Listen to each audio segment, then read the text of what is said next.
So we're really excited to finally offer something outside of the MEAC conference. We have our annual conference each year. This year it will be in August at Aurora. We're really excited about that. Encourage everybody to participate. And Jami volunteered to be our first webinar speaker, and we're really excited. She's presenting a topic that she shared at C-TAGME, which is Put Me in Coach, and how the coordinator administrator can be involved in helping and assisting residents, which I know we do all the time. Jami is our Vice President of Education and President-elect for MEAC, so she'll serve in the President role after Jennifer's done with that role. And she's been very busy planning our conference. She's at UW in allergy and immunology and does a great job coordinating and administering that program. So really excited to hear what she has to share with all of us.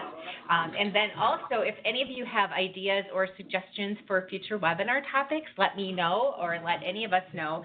We would love to plan and organize this at least a couple of times a year, just focusing on ways that we can all enhance our learning and share best practices. So thank you, Jami. Yes, thank you, Lori.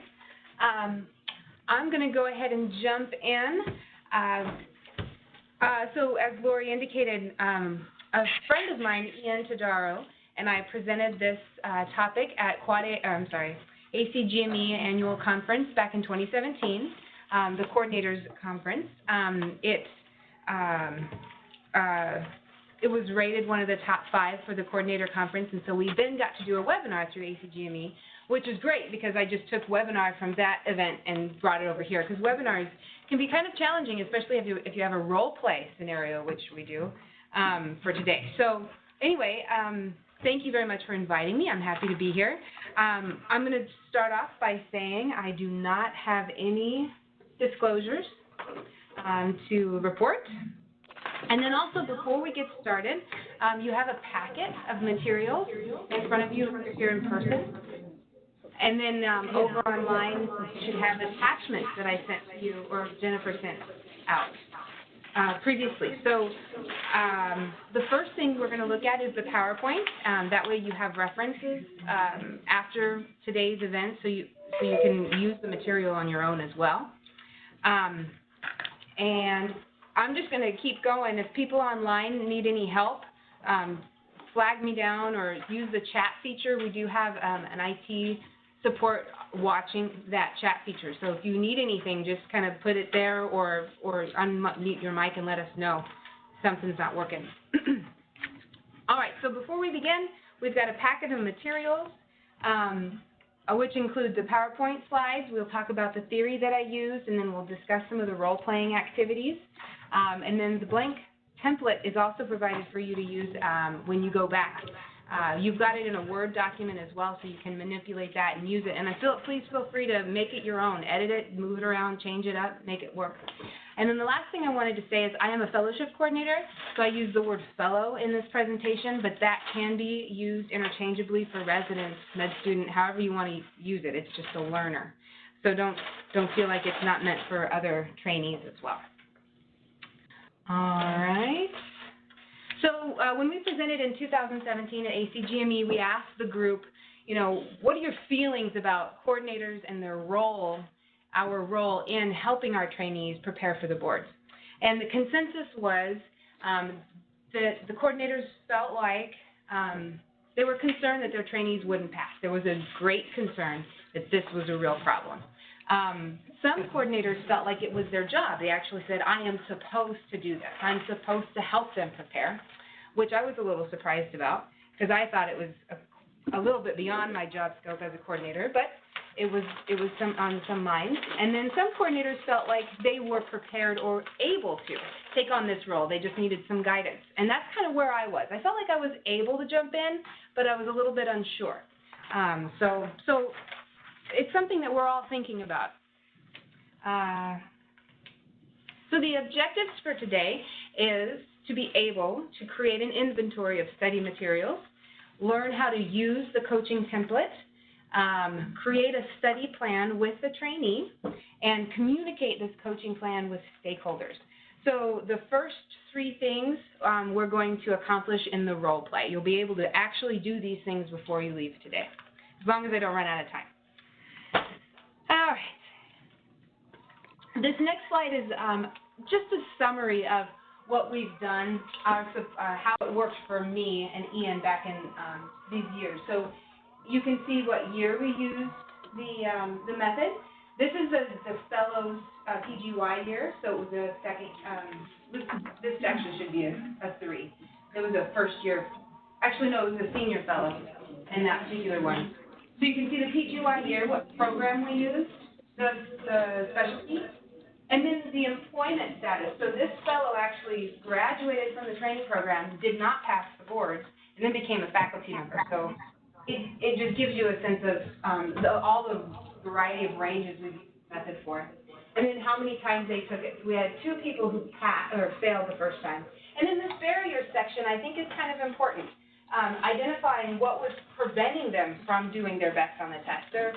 We're managing a lot of things in our lives, and it's never just, oh, it's test mode, everything else stops in my life. So it's important to know what barriers. So we had new jobs, weakness test-taking skills, there was a wedding and a new job, and then some people were moving. I am intentionally going a little bit faster than I would like to because I really want to get to hands-on stuff. So I may breeze through some of this, but you do have the PowerPoint. So the applied theory. We use the scaffolding theory. So we understand that doctors, med students, residents, it takes a lot of self-direction to get to where they are in their lives when we're working with them. To get to this point, it takes a bit of self-direction. They know how to sit down and power through their material, and they know how to provide good patient care. But we can't assume that they are self-directed when it comes to time management or studying. We can't assume everybody knows how to study. So that's where we're coming with this concept of scaffolding. Scaffolding is giving someone just enough, giving them guidance and support to get to the next step where you can start weaning the support away from that person and that they can perform independently. So that's the whole theory of this coaching method. Give them a support in the beginning to help with the weaknesses, to help with the time management, and then you just become I'm gonna bug you every week and make sure that you're doing what you said you're going to do. Then we become that coach of you can do it type of powerhouse conversation. So the scaffolding that we provide study materials. We give them an inventory list. These are the materials you're going to want to use to study for the exam. We give that to them. And then we meet with the trainee one-on-one to create a study plan. And we'll talk about that in a minute. And then we provide the accountability. This is removing the scaffold. We provide accountability by asking, how's it going? What can I do? I'm not forgetting about you. You're not going to get off this easy. You and I made this commitment, and here's my role. I'm going to just keep bugging you until it gets done. And then also connecting faculty support. If they need more assistance from an expert in that topic area and their reading isn't, connecting the dots for them. So that's just an overview of the whole coaching plan in general. Now we're going to get into the nitty-gritty, the nuts and bolts of the actual plan. So when I started thinking about being a coach for my trainees, my first fear was like, are you kidding? I don't have any medical knowledge. How can I even approach this topic? So I thought about, well, what is it that a coordinator is good at? So coordinators are really good at identifying weaknesses. We do it every single day in the terms of putting out fires, right? We know what's weak about our program and or our trainees too. We know how to organize. Our accrediting agencies, our leadership requires organization, management. And we know how to maintain deadlines. There's plenty of people all the time bugging us about, is this done? Have you done this yet? So we are really good at these 3 things. Next, I thought about, well, what are my trainees not so good at? And I found some similarities. I found some parallels here. Some trainees do not know how to self-aware, how to identify what they're weak at. Some trainees don't even know how to spell the word organization. And then others have no idea about maintaining deadlines. We, as a coordinator, as an administrator, are their source of maintaining deadlines because we're hounding them all the time. So this gave me confidence. You know what? I have an interest, I have the passion for this, and now I know that I have a place in that. I'm going to share my strengths. So now we're going to jump into the coaching steps. So step one, we're going to create an inventory. And this is really important in the scaffolding theory. You do not do more than the bare minimum. You're just providing support, and then they have to own it. You can lead them to the water, but you can't make them drink. So the only thing coordinators do in this entire program is create the inventory. And you schedule the meeting. So you've got this one-on-one meeting, and then you have the trainee. Yeah, I think someone unmuted their computer, so I'm getting this double back. Oh, there we go. Thank you. So then you create the first meeting where you actually build the study plan together.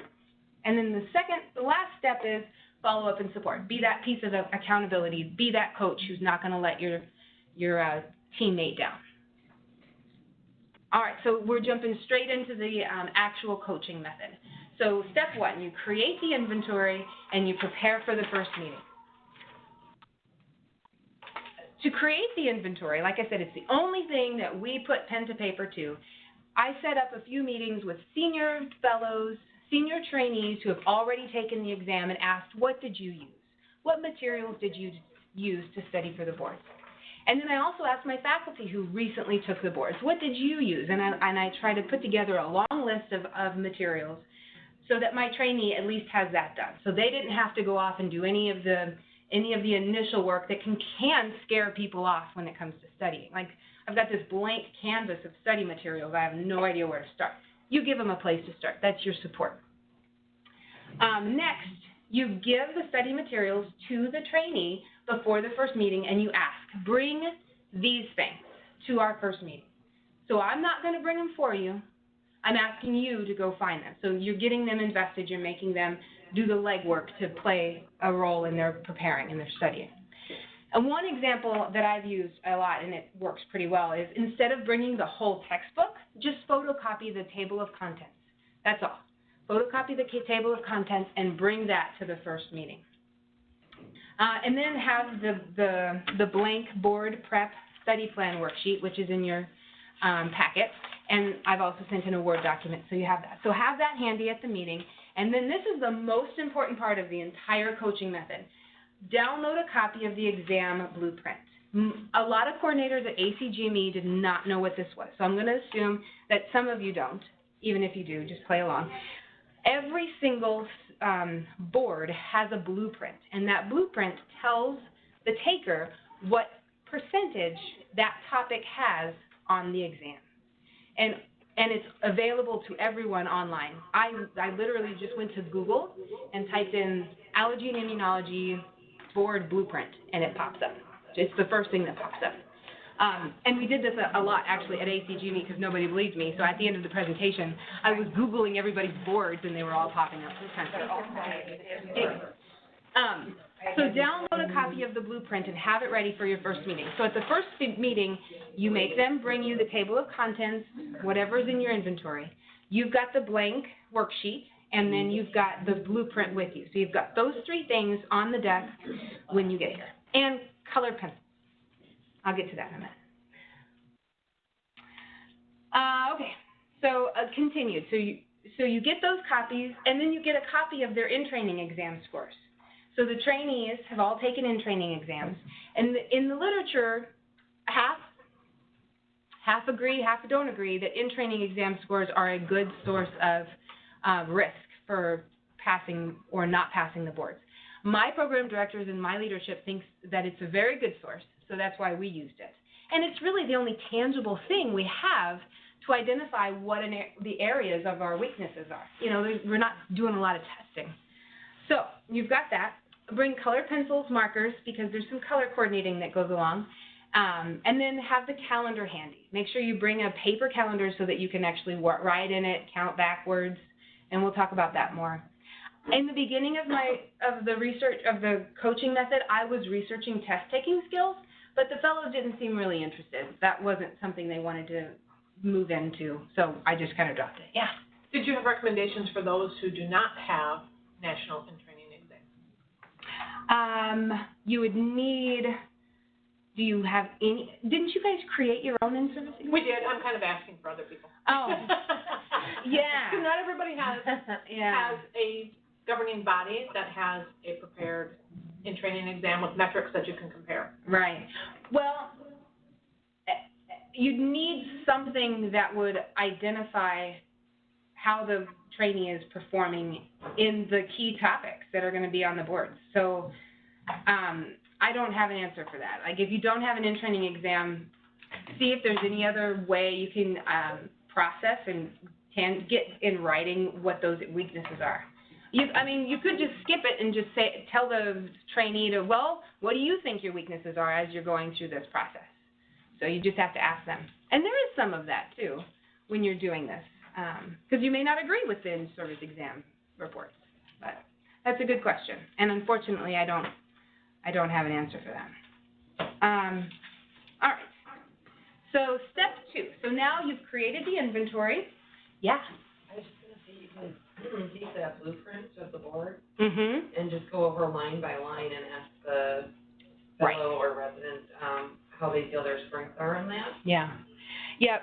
So for those who may not have heard through the mic, the question was, what do you do if you don't have in-service exams at your disposal for this purpose? And then one of the responses was to bring out the blueprint and ask the fellow to self-identify areas they feel they're weak on using the blueprint. So that is certainly the best option, I think, if you don't have any other way of measuring weakness. Another thought would be yeah. if you could get questions, Mm-hmm. and you could kind of create a mock exam of your own and simulate the testing environment with, we'll sit down in a room for 2 hours and you're going to take these questions with me in the room. Right. And then it kind of mimics more of a board exam versus just self-assessing. Yeah. I think that would be kind of like a next step as well. I would like to repeat that, Joe, and then I'll come back to you, Teresa. Okay. So the other option would be to give them a mock board exam test, like for a couple of hours with the coordinator to help identify weakness, and then you could use those scores too. Teresa? So I kind of asked that question, again, in case there are other people that have it, but sort of...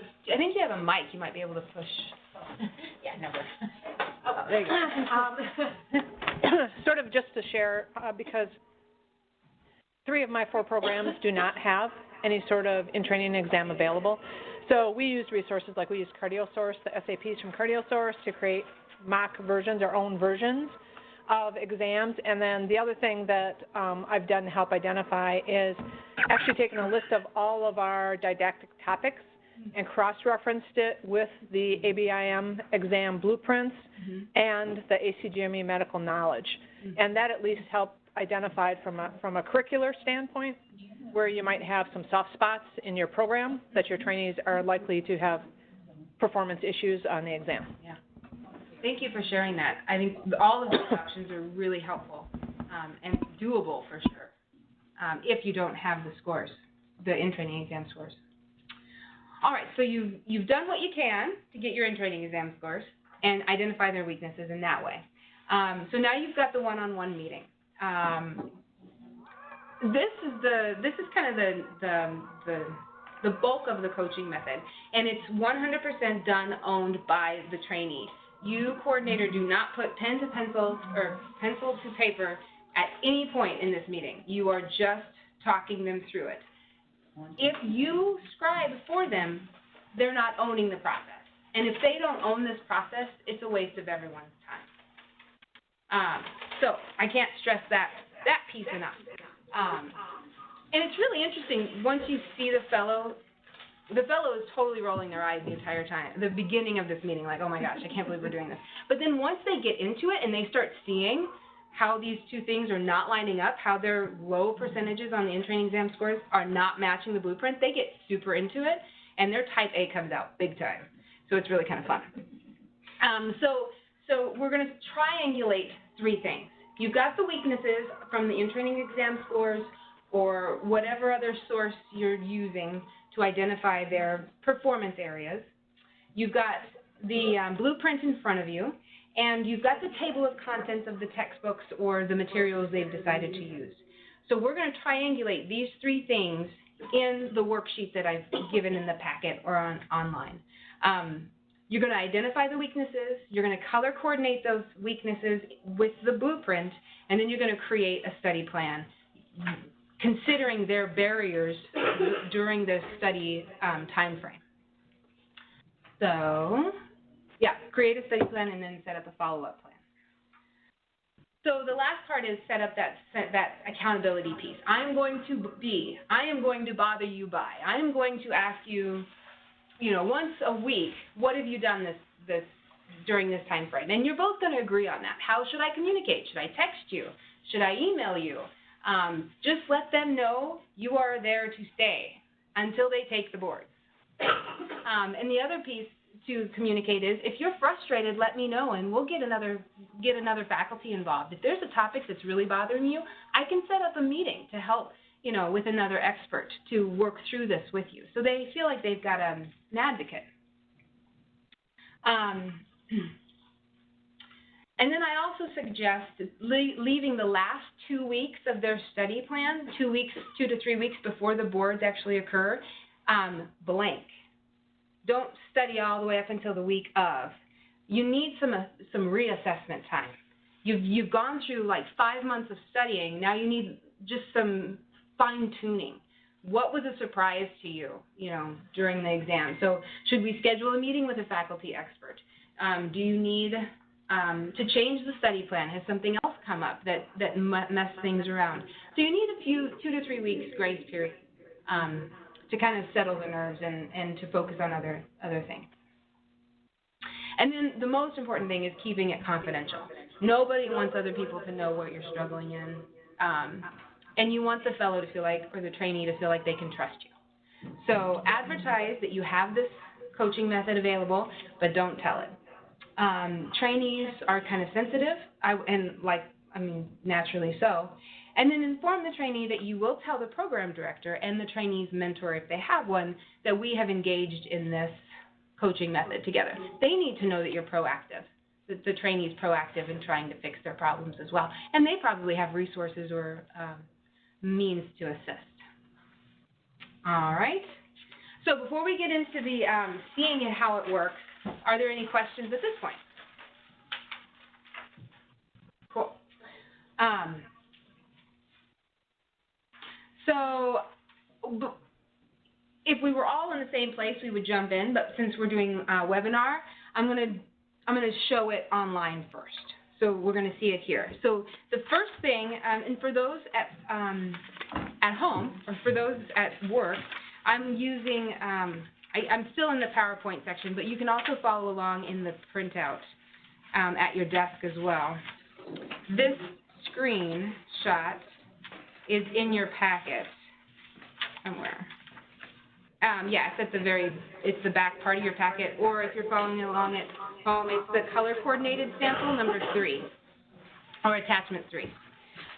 So here's what the completed board prep study plan looks like. So you start off by, you've given your trainees the inventory, and they've brought the materials with them to the meeting. And the first thing you do together is you sit down and you start filling out page 1 of the worksheet. You identify the date of the exam, your contact information, and then the trainee's contact information. Just so everybody's aware, this is how you can reach me. And now the trainee, remember, you don't put pen to paper. The trainee fills out these things below. They need to own their weaknesses. They need to own their barriers. They own the whole thing. So the first thing you're going to do is list barriers to studying. And most of the time, they don't actually think about that. They just know, okay, my board's in October and it's January, so I'm just going to start studying. They don't think, oh my gosh, I've got this wedding, a friend's wedding coming up in August that I really want to be at. How much time is that going to take away from my studying? So just ask them, what barriers do you have? And these are some examples. We've had, there's a wedding. I would also include the date. Make sure they write the date of the barrier, if there is such. I'm going to move the week after boards. I'm going to need to pack before I move. And then starting a new job, the credentialing packet, right? How much of that time is going to take away from your studying? So make them identify what barriers they have between now and the exam. And then describe their study habits. Again, they kind of roll their eyes, but they need to own their study habits. These are some examples of what I've heard over the years. I'm a terrible procrastinator, I'm easily distracted unless I'm in the library, devoid of human contact. You know, they need to own that, so make them write it. And, you know, if you say it and you write it, it becomes real, and you can't ignore it. Well, you can, but anyway, that's a different problem. Starting is hard, but once I do it, it gets easier, right? So make them own those processes in their lives. The next section is follow the fellow study material. So you've given them a list of maybe 5 or 6 things, and they choose which ones they want to use. So then make them identify what are the materials you're going to use to study for the boards. Write it down. And then the last bit is any additional plans or information. So this would be like scheduling, you know, I know I'm going to have a problem with anaphylaxis. I'm going to need to meet with Dr. Moss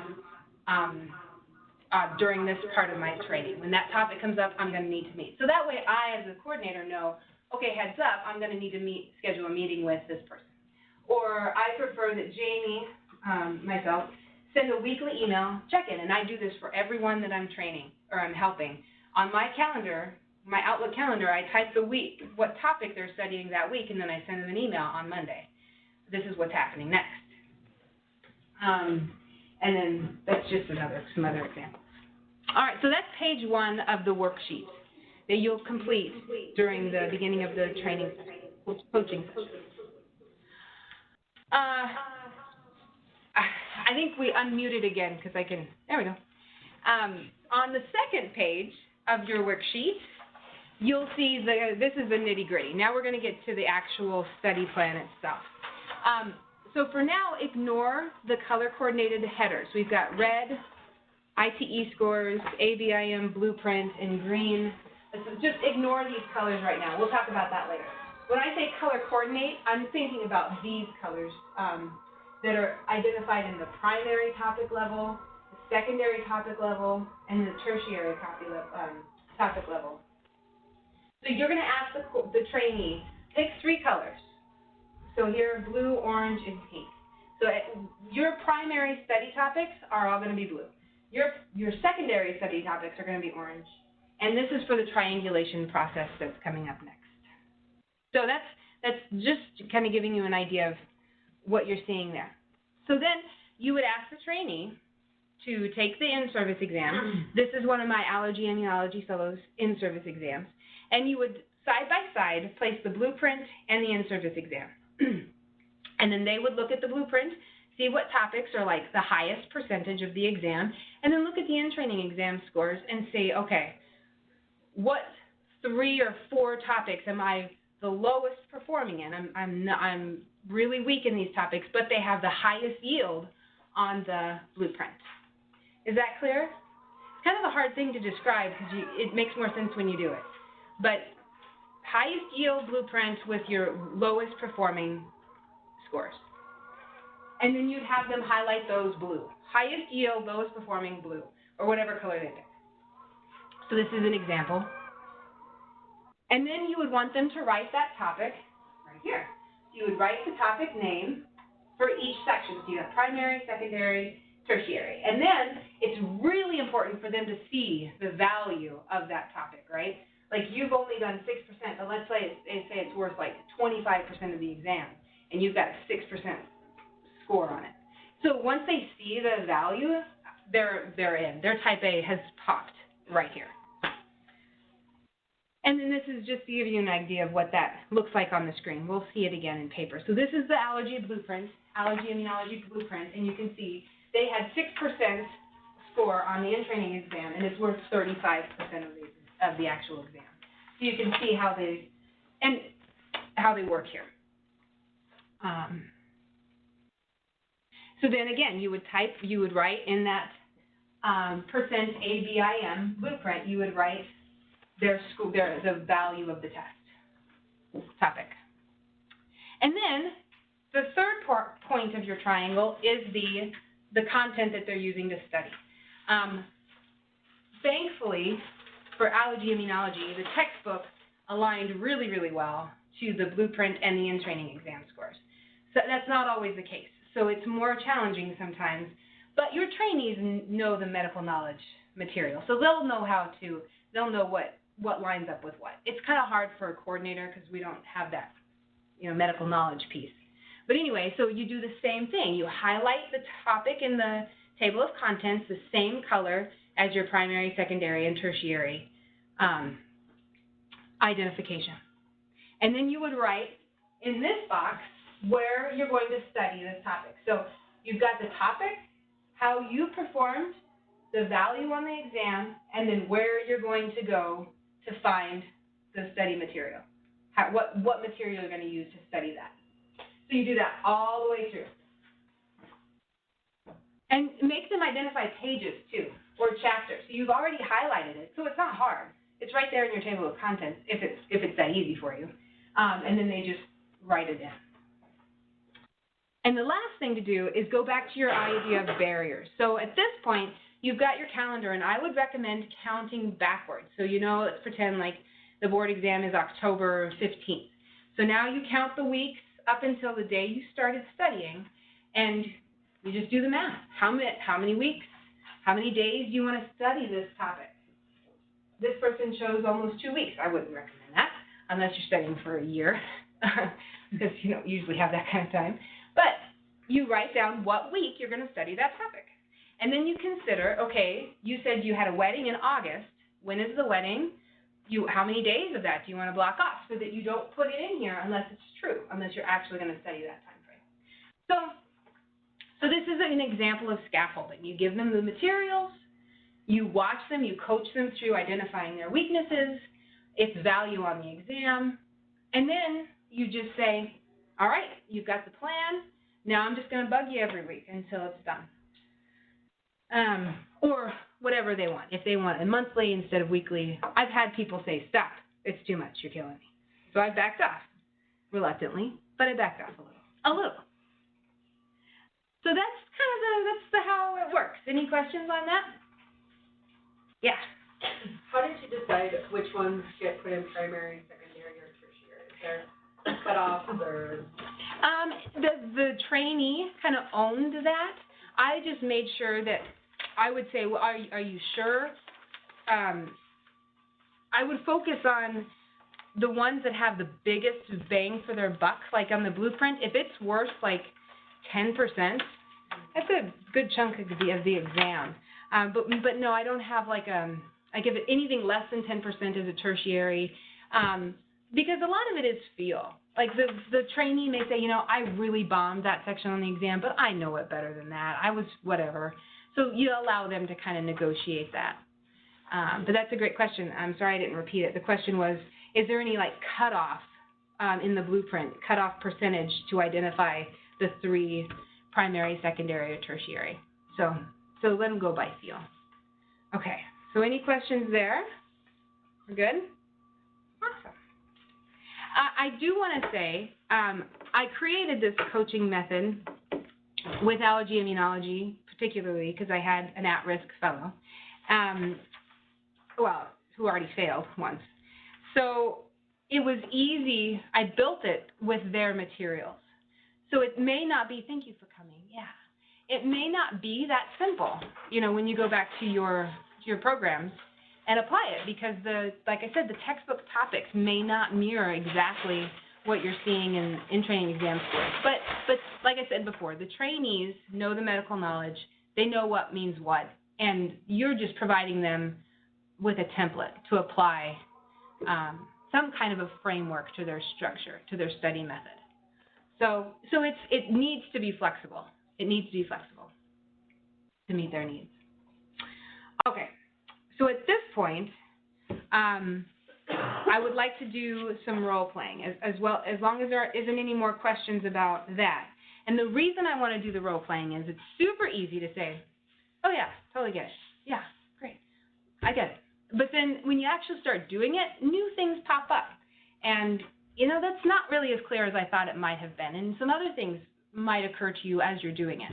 So we've got a nice even group here. Back at your home offices or where you are at the moment, if you have access to someone near you, I would recommend you just grabbing that person and just doing this role play thing for maybe even just once. Just give it a once over. And even if you're all by yourself, just pretend that you've got a coordinator and a trainee in mind, and you're just kind of going through the process of doing the highlighting or whatever. I did forget my highlighters. I had meant to bring the in-person highlighters so we could do this as for real. But so if you're at home, the role-playing materials is attachment number 2. So that's what you would use to do the role play with a partner there. And then if you're here in person, it is second to the last. While you guys are finding that section, it starts with, it's right after the presentation PowerPoint in your packet. While you guys are looking for that, I do want to go back to this one slide because I said don't worry about the red, blue, and green identifiers. Because we are kind of broken up and doing this in different places, webinar and in person, in your packets and for people at home, it's color coordinated sample attachment 3. And for you guys here, it's the last like 3 or 4 pages in your packet. It also starts with a blank work template, but you'll see that, that section there. You'll see red, blue, and green dots at the top. So when you go back to your desk or go back to work, all of this may seem like mush. You know, things happen, you had a great weekend, you know, you move on. We color coordinated this so that you would have an idea of what was used for each column. So for the red column, you'd go to the page with the red dot on it. For the blue column, which is ADIM Blueprint, you just go to the page with the blue dot. And so you know what resource we used to fill out these columns. So that's kind of the idea of the color coordination. So it doesn't really apply to the coaching method. It's more for your reference when you get back and you try to want to remember what it is we talked about on Friday, if you're interested in using it. Okay, so let's go back to the role playing. So you've got your pairs here. Let's go ahead and identify who's going to be the trainee and who's going to be the learner. Are we game to role play? I should say we are in a safe space. And don't check out just yet from home either. We'll have questions at the end of this experience because something always pops up after you do the role play experience. Okay, so go ahead and identify who's going to be your trainee and who's going to be the learner. I'll be the trainee. Okay, awesome.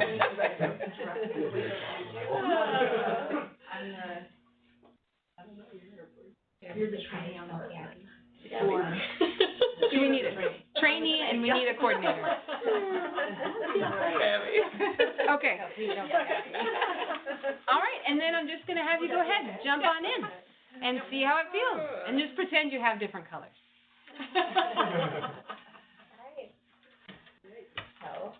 Okay, so what are your barriers to sitting in preparation? So I've got this study plan worksheet that I go through. And to prepare for today, I had gotten a traditional resources that will help study, as well as kind of like a blueprint for the exam. Go through each of those. Well, actually, you're supposed to have it. I'm going to actually have you write You have to fill it out, not me. things that I'm used to being a facilitator. go through this process with me, and I hopefully think you'll find it helpful.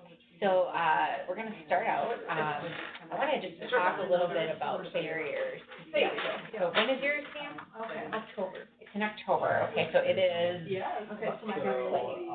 So just for the purpose of this, we're going to just look at filling out like the date of your board exam here. So actually, if you write that down.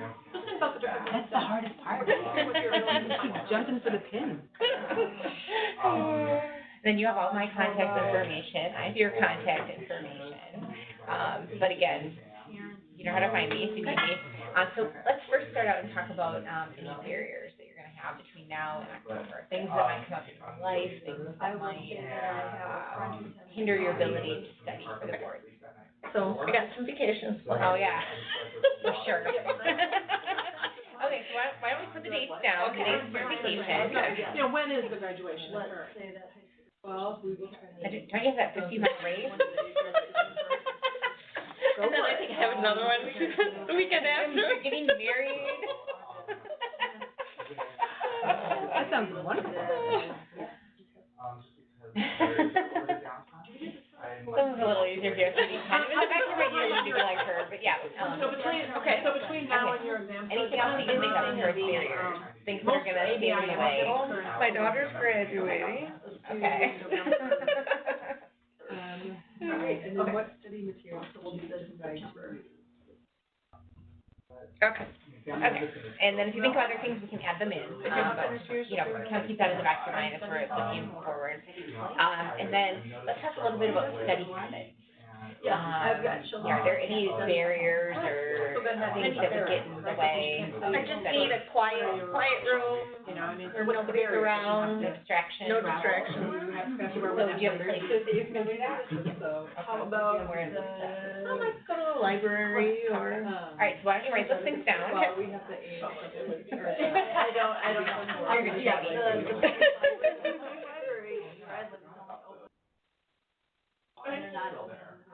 The library's closed. So it's definitely a barrier if you need to go. Okay, closed. And that presents a barrier, so that's when we send you. It's a quiet room at my house. Where are you gonna find other key texts? Just write that down, too. Identify time for you to study, where are you gonna study? I'm only to look So around how and is start that going to work, where else can you go? So we have to resolve that barrier, so having a place to study is a barrier. And then now we're just gonna quick go through study materials, things that are available. So, I have a nice list of chapters and the book, the overview. Kind of like an EM overview book. We give you guys, so great resource. So, so here's, kind of all the different, My time in this room, no electronics, no interruptions, brush your teeth. Yeah, here's, table of contents, the board review book that we purchased for all of our fellows. Right. Before you get out of the. It's this, I think. Maybe you don't have to like focus on that. Are you looking for an inventory? Yeah, no, so these are all available resources, and of course, this is your plan, so I want you to kind of identify what's gonna work best for you. Maybe it's finding it on the peer. Then, next on the, inventory, I'd like you to kind of just pick out the things that you think are So what are your? helpful of all of the things that we listed. We've got the board review book with all the chapters, we'll go through that more specifically. There's other, we've got like, access emergency medicine, all these great things.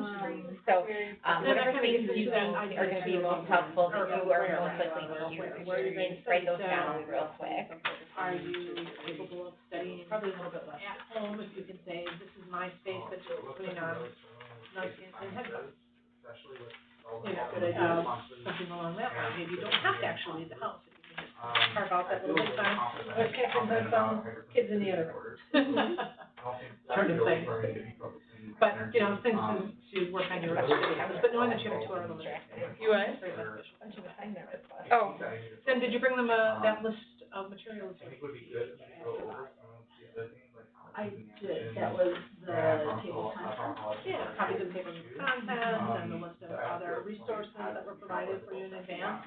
So if you have those with you, then which of those items, assuming that you took the time to look them over, are going to be most useful for you? Which items are you going to use for study? Okay. So, tell me how, as we're working through this plan. Just make something. I could do feeling that. There you go. You might say 1 a week to make sure that what I stated that I wanted to review, I am reviewing. Molecular. So would you like email, text? So then go ahead and fill that in. Do you want me to come text you down? Okay, awesome, I will text you, remind you.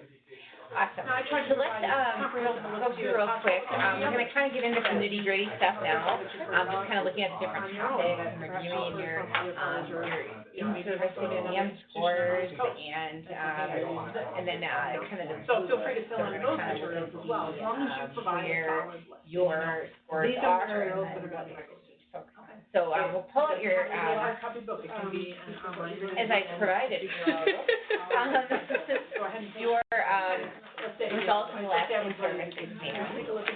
You'll see that there's different opportunity areas that should score in the various percentiles. So we're going to try to kind of figure out like that cost-benefit analysis of what's going to be the highest yield for you based on where you scored. So when we highlight in blue the highest yield, and then in pink we'll have you highlight the secondary area, and then yellow will be the third. So we're going to kind of identify 3 main areas that are going to give you a high yield or high investment opportunity. Looking at your in-service exam, probably, if you look at this, there's a few areas where you scored below the 10th percentile. Now, do you feel that was an accurate assessment in general? Yes. Okay, so those are areas that you just don't feel strong. All right, so let's make sure we so go to that. what we could maybe do is compare that with the blueprint, and look and see how much of the exam was covered for those areas. So as you can see, those are based in science, and it looks like that's 35%. Once So, we identify, if that's something that you feel would be an opportunity area, we can focus our time on that a little bit more. I agree, since there's a large amount of questions there. Okay, so yeah, you can just go ahead and fill that in. We'll make that area 1. You can pretend you filled that in. All right, and then looking at, kind of the next area that I like to triage when I'm meeting with people is kind of that 10th to 20th percentile in general. So it looks like lab tests, pharmacology and therapeutics is 21, so it's close, and then allergens and antigens, that was 26. So those would probably most likely be a good secondary focus. Let's just quick look and see where those fall on the exam blueprint. Oh, it looks like those are fairly high yield as far as the immunological disorders, and then the others are, set 5 to 10%. So would you agree that that's a good secondary area? Great, and then, you did pretty good in the other areas for the industry, but you still want to, of course, focus on that. So, maybe we could identify which ones you feel would be most helpful in the third range. I'll let you highlight those yourself. Yeah. I'll go ahead and, I'm going to go ahead and bring us back together as a group. You're a good trainee. Yes, so thank you so much for participating in that role play and taking it seriously and actually going through the feel of using the script, so to speak, using the materials, and then kind of putting yourself as the coordinator, putting yourself in that role is a little bit awkward. And then thank you to our actors for pretending, and you could hear, how it was playing out, and you could imagine what you would do in that similar situation as the coordinator or the coach in that place. So for those of you at home, if you want to rejoin us, I don't know why I keep saying at home, but I guess off-site. Thank you. For those of you off-site, if you want to rejoin, we're going to spend the last 10 minutes or so just kind of talking about that experience. What did it feel like? And then for you guys here, if you just mind pushing your mic so that everybody can hear. So let's just open it up. What did it feel like? Did you have any awkwardness? Did you want to? This was really hard. I kept wanting to write. Yada yada yada. So let's go ahead. Open discussion. Who wants to go first? I thought it was pretty natural. Like you said, one of our strengths is structure and organization, and so it felt very easy to just explain here's a very organized way to think about this and walk through the steps in a very linear, here's the first thing you're going to do, look at your training exam scores, here's the second thing you're going to do, and kind of move through it that way. Yes, and making it linear takes away some of the personal aspects. You're not saying, well, you're really bad at these exams. You're just making it hey, this is just a linear, organized discussion, and I'm not applying any judgment to this. We're just filling in the boxes.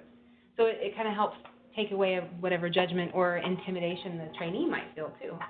Yeah, thank you. Any questions? Yeah, go ahead.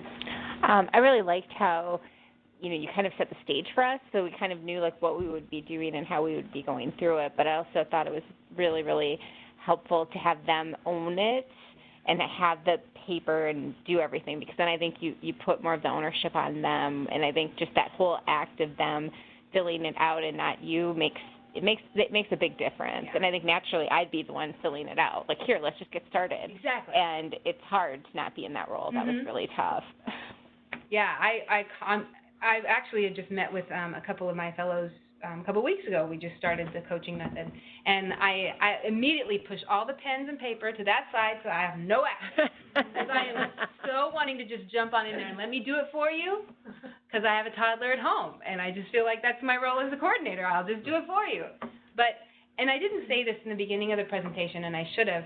You really can't do this with an unwilling participant. The person really needs to come to you and say, I heard you got this coaching method, I need some help. We did have one of our pulmonary critical care fellows who was mandated into the program, and he still passed, but he passed on his own regard. He didn't really buy into it. He just ignored. He didn't take it seriously. So thankfully he passed, but he did his own thing. Yeah. How do you advertise this to your fellows? So my program director talks about it one-on-one during their semi-annual review.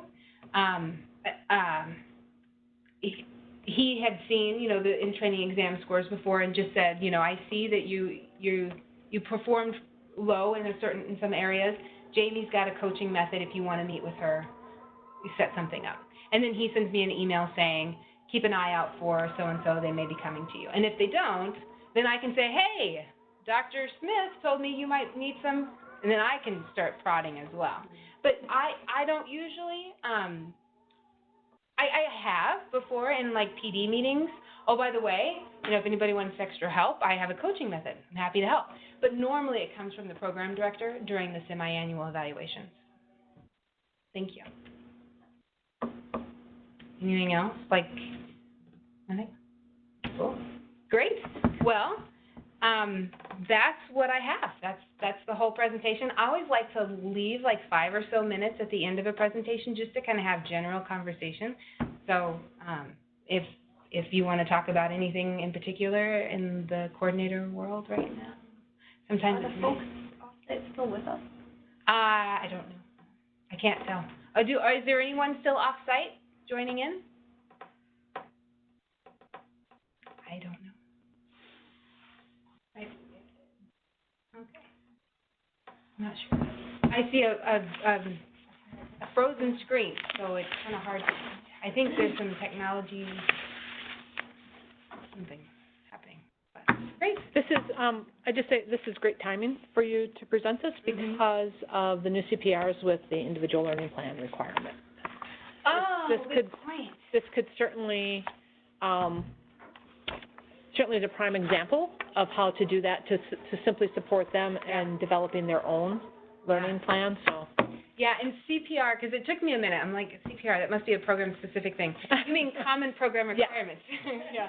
It took me a minute. So you're absolutely right, Teresa. With the new common program requirements, the new push for individualized, what is it called? Individualized learning plan. So, I may adapt part of this actually because our fellows in the main program, at least, they have each have a faculty mentor assigned to them. So they meet with their faculty mentor.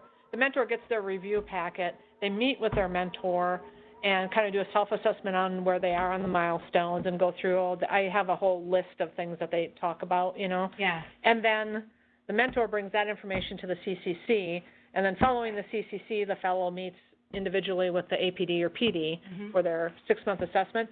This might be modified very well to go into that mentor meeting to help the mentor facilitate the fellow building his own learning plan. If you trust your mentors to do that, absolutely. I wouldn't. I'm saying modify, modified version, yeah. Oh, I see. Yeah. Maybe to help them identify weaknesses and put blueprints. Right. Yeah, to give them the blueprint and the concept of putting these two things to identify weaknesses. Right. Yeah, for sure.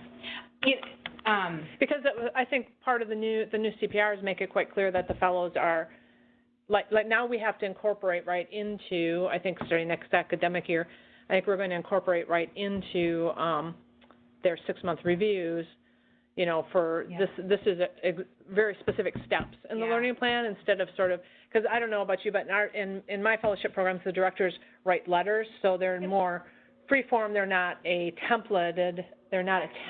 Yeah. And so they talk about, this paragraph is talking about patient care, this paragraph is talking about medical knowledge. Mhm. But this provides a little more of a framework to be able to incorporate something for the fellow to be able to put in, these are the specific learning plan Yeah. goals that I have for the next 6 months. Right, and that brings me to another thought. I haven't used this before, but it's a great idea. You've got a really good idea there. You could look for trends and weaknesses. Yeah.